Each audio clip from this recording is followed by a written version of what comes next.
Hey, it's Clayton Olson, and this is Self-Sabotage Doesn't Actually Exist. This is the title of the video. Now, before I dive into this, I want to show you this scene that I'm looking at so I can share this with you. I am in one of my most favorite spots in the world. It's in the top 5 for sure. It's one of my favorites. And I'm coming down here for a week to recharge and come back to myself and honor my individuality and bring inspiration back to my relationship, to my business, and hopefully pop out a few videos. So the reason I wanted to talk about this one today is because I believe that there is a simple reframe that I'm going to put out there that I did not make up. This is something that I learned from one of my teachers, Carl Buchheit. And it is around this concept that there is no such thing as self-sabotage. And if there's no such thing as self-sabotage, then how do we explain how maybe we get really close to getting something or having someone in terms of a relationship, and then suddenly it feels like we ruin it? Or maybe we're gunning for some type of position somewhere in our work, or we're trying to do something as an entrepreneur, and it just, whatever is happening that's stopping us from getting to the destination is some form or behavior that appears on one level like self-sabotage. And so what does that mean if there is no self-sabotage? How do we explain what's actually happening? And I think there's some real genius in this. So first I'm going to start with this idea of self-sabotage and why it's so detrimental. For me, the world is filled with enough things that I need to keep a watchful eye over outside of me. And if suddenly now I also have to look out for some type of inner saboteur as well, someone or something or some part of me that is actually trying to do me harm, then I'm not living in the best paradigm or the best reality. In fact, it's probably going to just breed even more fear, which might end up creating an even more self-fulfilling prophecy because I don't feel enabled to take risks. I feel like some part of me is going to come out and jump out from around the corner and take away the chance of me getting something that I'm wanting. And that feels like a dangerous place to live in. And I don't think that it is conducive to us raising our awareness and growing as individuals and growing into the adults that we're meant to be. So how do we explain it? Well, what's actually happening is it's self-protection rather than self-sabotage.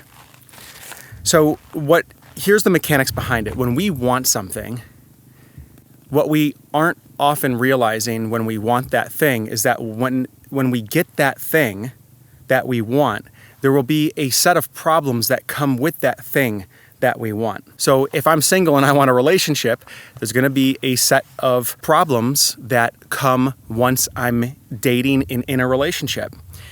And what often happens is there's a part of us that actually believes that the problems we have now that we're currently and actively solving are more manageable and more survivable than the possibility of new problems that come with that new thing that we want. So it's kind of like that saying, it's better to have the devil you know versus the devil you don't. And this is how our systems, our nervous systems, our minds, our unconscious operate in the world.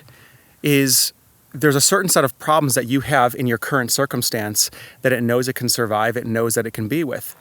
And if you're reaching beyond that into the unknown to capture this thing that seems on one level like it's going to give you something you don't have, then it knows that you're going to face a certain set of problems at that spot that might seem scarier than the ones that you have. So let's actually land this into a real world example. If I've been perpetually single, and I'll actually bring this into the realm of when I work with clients in a one-on-one coaching fashion. If I'm working with a client and they've got the same problem that keeps coming up over and over again, on one level, it could be me working with them against their saboteur. If I buy into that frame, that might not actually be that useful because now they're pitted against themselves. Or we could begin to look at actually what is the thing that they're honoring right now in their current circumstance that is actually more important than them getting what they want. So if you're single, it might be that there's a belief in there that you are going to have to lose your freedom and maybe have to compromise yourself in order to be in a relationship. That feels far more dangerous than the dangers that come with being single to your mind. There's situations like this everywhere. We can even talk about if I'm working with somebody who wants to become more confident. The important question that I must be with, that I must speak to when I'm with them is, what is the biggest problem you might face once you get that thing? How might you getting this thing that you want, this confidence, actually affect your relationships? And what we start to uncover is that if the person became more assertive, had more confidence, they might actually start to create a rift with their parents, or they might end up having some type of disturbance that happens in their friendship, or their friendships, or their relationship that actually feels way more threatening than them not being confident, than them pretending they're not confident. So if I'm not uncovering these things, if I'm not bringing some type of intelligence and brilliance as a stance, as a coach, to the current problem the person has, and seeing that they're protecting themselves, that's why they're not getting what they want, well, then they might just continue to beat their head against a wall, thinking that something's wrong with them, thinking that the world is against them, and that's why they can't get the thing that they want. So what this does, when we switch from self-sabotage to self-protection, it actually allows us to get curious. It actually allows us to get curious about ourselves. What is it that I'm protecting? What is it that I don't want to let go of, that I think I'm going to have to let go of if I get the thing that I want?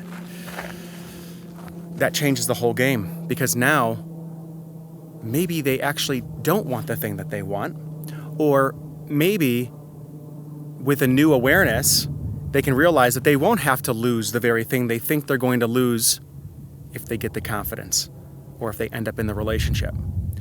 But we've got to explore these things. We've got to excavate them. And that's my role as a coach and someone who sits with people in these situations, is to really help them open the hood and look at the inner workings of how their life is already working perfectly.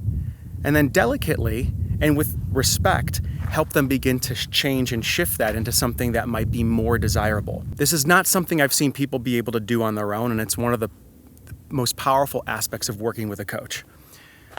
So, I've said this before, or maybe I've said this to myself, but my insights here are not enough.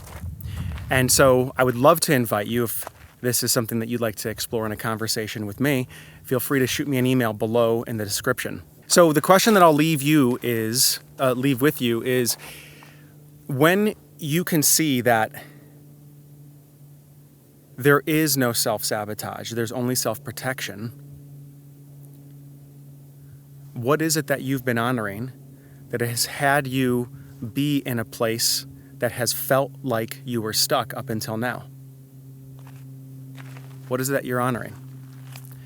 This is one way of bringing a hell of a lot more acceptance and love into who you are, rather than thinking you have to change before you deserve it. My name's Clayton Olson, and if you found this video helpful, please like it, subscribe to the channel, leave a comment or question below, and I'll see you in the next video.